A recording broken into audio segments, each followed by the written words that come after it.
Next question मेरे पास जून 2014 का question है, जिसमें आपके पास एक फंक्शनल प्रॉब्लम है I of Y of X integral value 1 to 2 square root of 1 plus by dash square upon X into D X, और आपके पास कंडीशन गिवन है बाई एट 1 पे आपके पास 0 गिवन है, बाई एट 2 आपके पास 1 गिवन है। ये दो कंडीशन आपके पास गिवन है। तो इससे एक्सट्रीमल जो मैक्सिमाइज या मिनिमाइज करेगा उस कर्व के बारे में पूछा हुआ है। वो कर्व आपके पास इलिप्स होगा, पैराबोला होगा, हाइपरबोला होगा, या एक स्ट्रेट लाइन को रिप्रेजेंट कर रहा है। तो इसको सॉल्व करने के लिए आपके पास जो फंक्शनल है f of x comma y dash आपके पास क्या गिवन है, square root of 1 plus by dash square upon x. तो यहां से जब मैं इसको it is independent of by, तो जब आइलर इक्वेशन यूज करूंगा तो del F over del y minus derivative of del F over del by dash equals to 0, ये यूज करेंगे। तो इसका जब मैं partial derivative with respect to Y करूंगा तो वो आपके पास 0 मिलेगा, क्योंकि it is independent of by. तो minus time derivative of del F over del by dash, इसका derivative with respect to Y dash वो मिलेगा आपके पास Y dash upon X into square root of 1 plus by dash square equals to 0।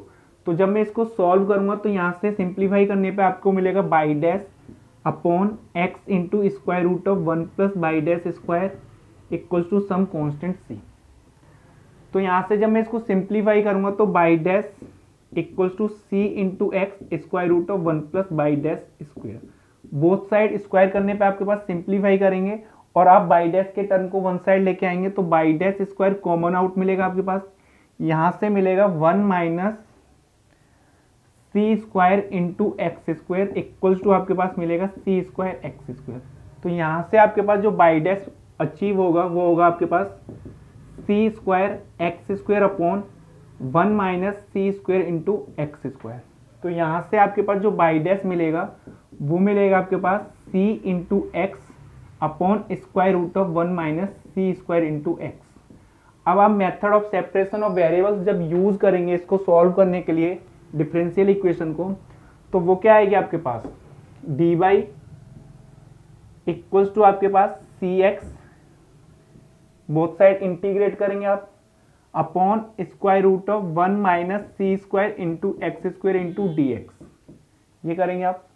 तो आपके पास जो denominator quantity है उसका डेरिवेटिव एग्जैक्ट आपके पास डेरिवेटिव न्यूमिनेटर में, तो आप 1 माइनस सी स्क्वायर एक्स स्क्वायर को जब टी एज्यूम करेंगे तो यहाँ से आपके पास आएगा minus 2 c square into x into D x equal to d t. आपको c इंटू एक्स चाहिए तो c x into D x आपके पास कितना आएगा minus 1/2 c into d t. ये जब यहाँ यूज करेंगे चेंज ऑफ वेरिएबल जब यूज करेंगे आप यहाँ से इंटीग्रेशन को सॉल्व करने के लिए, तो बाई इक्वल टू आपके पास आएगा c x into D x की जगह minus 1/2c into d t upon square root of t. तो इसको जब मैं सिंप्लीफाई करूंगा तो बाई इक्वल टू आपके पास आएगा माइनस 1/2c, इसका स्क्वायर रूट ऑफ टी का इंटीग्रेशन आएगा आपके पास square root of T into 2, ये मिलेगा आपके पास प्लस सम कांस्टेंट ए। तो 2 से 2 कैंसिल आउट हो जाएगा आपके पास यहाँ से। तो y minus a equal to आपके पास आएगा minus 1/c into square root of 1 minus C square x square. तो जब मैं बोथ साइड स्क्वायर करूंगा तो आपके पास बाई माइनस ए का whole square equals to 1/c square into 1 minus C square into x square.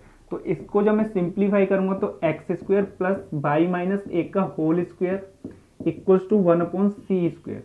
तो आपके पास यहाँ ए और सी आर्बिट्री कांस्टेंट है, दो कंडीशन आपके पास गिवन है, तो यहाँ से आप ए और सी की वैल्यू फाइंड कर सकते हैं। बट आपसे उन्होंने पूछा कि ये जो कर्व आया एक्सट्रीमल वो किसको रिप्रेजेंट कर रहा है, यानी कि इस इक्वेशन की जो कर्व बनेगा आपके पास वो कौन सा होगा, एलिप्स होगा, पैराबोला होगा, हाइपरबोला होगा या सर्कल। तो ये इक्वेशन आपके पास किसको रिप्रेजेंट कर रही है, सर्कल को रिप्रेजेंट कर रही है, जिसका सेंटर आपके पास 0, a है। तो यहां से आपके पास जो सी ऑप्शन है वो ट्रू होगा, रिमेनिंग आर फॉल्स।